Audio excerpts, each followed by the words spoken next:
ગુજરાતમાં છેલ્લા કેટલાક સમયથી ભારતીય જનતા પાર્ટીના ધારાસભ્યો દ્વારા વારંવાર પત્ર લખવામાં આવે છે અને પત્ર મુખ્યમંત્રી સહિત જિલ્લા કલેક્ટરના અધિકારીઓ સુધી પત્ર પહોંચાડવામાં આવે છે અને પોતાની માંગની વાત કરવામાં આવે છે। હવે ક્યાંક એવું ગુજરાતમાં લાગી રહ્યું છે કે અધિકારીઓ અથવા રાજ્ય સરકારના મંત્રીઓ જે છે તે તેમની જ પાર્ટીના ધારાસભ્યોનું ક્યાંય માનતા નથી, એટલા માટે ક્યાંક આ ધારાસભ્યો પત્ર લખી રહ્યા છે અને પ્રજા સમક્ષ એવો બણગાવો ફૂંકી રહ્યા છે કે જુઓ અમે તમારી માટે પત્ર લખી રહ્યા છીએ, પણ એ પ્રજાને પણ નહીં ખબર હોય કે આ ધારાસભ્યનું કોઈ સાંભળતું નથી ને, એટલા માટે આ ધારાસભ્ય પત્ર લખી રહ્યા છે। નમસ્કાર, આપ જોઈ રહ્યા છો ન્યૂઝરૂમ ને આપની સાથે હું છું પ્રદીપ। ગુજરાતમાં પાક નુકસાનીનો સર્વે કરવા માટે કેન્દ્ર સરકારની એક ટીમ આવી હતી ને તેની સાથે સાથે રાજ્ય સરકારની પણ એક ટીમ સર્વે કરી રહી હતી। સર્વે લગભગ ગુજરાતની અંદર 3 થી 4 દિવસ ચાલ્યો અને 4 દિવસના સર્વે અંતર્ગત કુલ 20 જિલ્લાની અંદર પાક નુકસાનીના વળતર આપવા માટેની કેન્દ્ર સરકાર સુધી રજૂઆત કરવામાં આવી છે।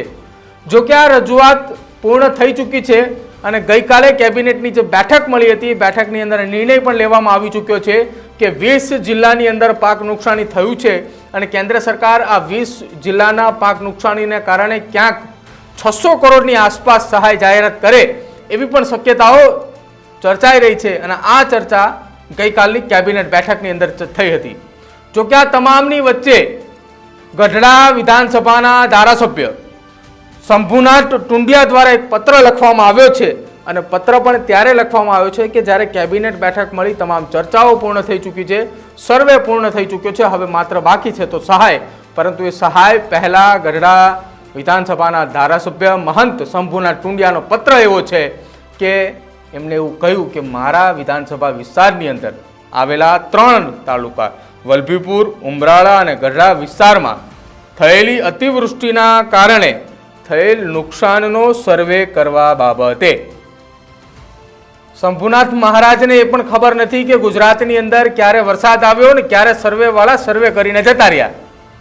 જો એમને ખબર હોત તો આ પત્ર ના લખે, તો આ પત્રની જગ્યાએ એવું લખે કે સર્વે થઈ ગયા બાદ તાત્કાલિક ધોરણે વળતર આપવા બાબતે, પણ એમને ખબર નહોતી કે સર્વે થઈ ગયો છે। હવે પત્ર લખ્યો છે, સર્વે થઈ ગયો એમને ખબર નથી, તો એમને મતલબ એમ છે કે એમના વિસ્તારની અંદર સર્વે નથી થયો। મુખ્યમંત્રીને પત્ર લખ્યો છે, વંદે માતરમ સહ આપ સાહેબને જણાવવાનું કે મારા વિસ્તારના વલભીપુર, ઉમરાળા, ગઢડા તાલુકામાં ચાલુ વર્ષે ભારે વરસાદ થતા કિસાનોના પાક એકદમ નિષ્ફળ ગયો છે। જગતના તાત એવા ખેડૂત ખૂબ જ ચિંતિત હોય, ખૂબ જ ઝડપથી આ 3 તાલુકામાં ખેડૂતોના થયેલ નુકસાનનો સર્વે કરવા માટે આપ સાહેબ શ્રી કક્ષાએ યોગ્ય સૂચના થવા આપ સાહેબને અમારી આગ્રહભરી નમ્ર વિનંતી છે। અને નકલ રવાના કરી છે માનનીય કલેક્ટર શ્રી ભાવનગર અને કલેક્ટર શ્રી બોટાદ। મહંત શંભુનાથ ટુંડિયા, ધારાસભ્ય શ્રી 106 ગઢડા વિધાનસભા।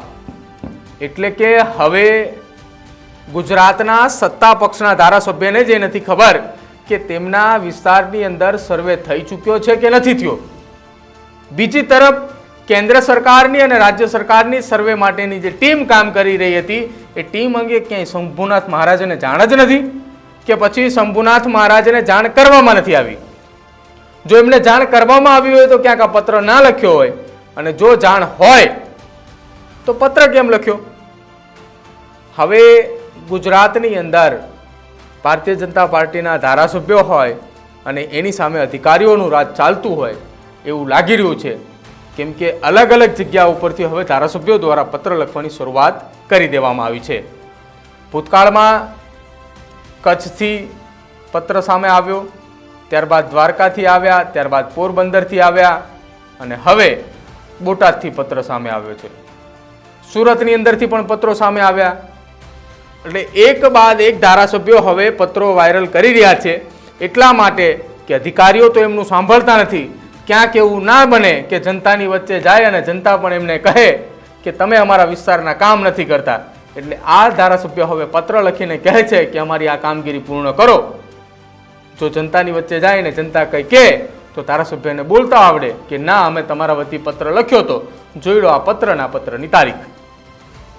તમારું શું માનવું છે શંભુનાથ ટુંડિયાના પત્રને લઈને અને છેલ્લા કેટલાક સમયથી ચાલતા આ પત્ર વ્યવહારને લઈને તમે શું કહેવા માંગો છો એ મારા કોમેન્ટ બોક્સની અંદર જરૂર જણાવજો. અમારી ચેનલ ન્યૂઝ રૂમને આજે જ લાઇક કરજો, શેર કરજો અને સબસ્ક્રાઈબ કરજો.